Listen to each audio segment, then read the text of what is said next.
ಯಡಿಯೂರಪ್ಪನವರಿಗೂ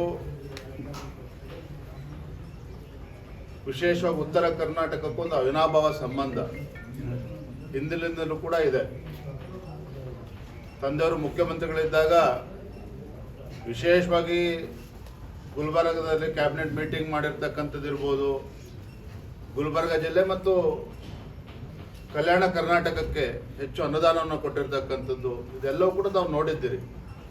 ಒಟ್ಟಾರೆಯಾಗಿ ಅವರ ಒಂದು ಅವಧಿಯಲ್ಲಿ ಅತಿ ಹೆಚ್ಚು ಅಭಿವೃದ್ಧಿ ಭಾಗದಲ್ಲಿ ಆಗಿರ್ತಕ್ಕಂಥದ್ದು ನನಗೂ ಕೂಡ ಹೆಮ್ಮೆ ಇದೆ. ನಾನಿವತ್ತು ಕಲ್ಯಾಣ ಕರ್ನಾಟಕದ ಗುಲ್ಬರ್ಗ ಅಳಿಮಯ ಅಂತಕ್ಕಂಥದ್ದು ನನಗೂ ಕೂಡ ಹೆಮ್ಮೆ ಇದೆ. ಇವತ್ತು ಮತ್ತೊಂದು ಸಂತೋಷ ತರ್ತಕ್ಕಂಥ ವಿಚಾರ ಅಂತ ಹೇಳಿದ್ರೆ, ನಮ್ಮ ಹಿರಿಯ ಅಣ್ಣ ರಾಘವೇಂದ್ರ ಅವರ ಸುಪುತ್ರ ಸುಭಾಷ್ ಅವರು ಕೂಡ ಇವತ್ತು ಸಂಬಂಧ ಇವತ್ತು ಗುಲ್ಬರ್ಗ ನೆಂಟಸ್ಥನ ಬೆಳೆಸ್ತಾ ಇರ್ತಕ್ಕಂಥದ್ದು ನಮಗೆ ನಿಜವಾಗ್ಲೂ ಕೂಡ ಸಂತೋಷ ಮತ್ತು ಹೆಮ್ಮೆ ತರ್ತಕ್ಕಂಥದ್ದು.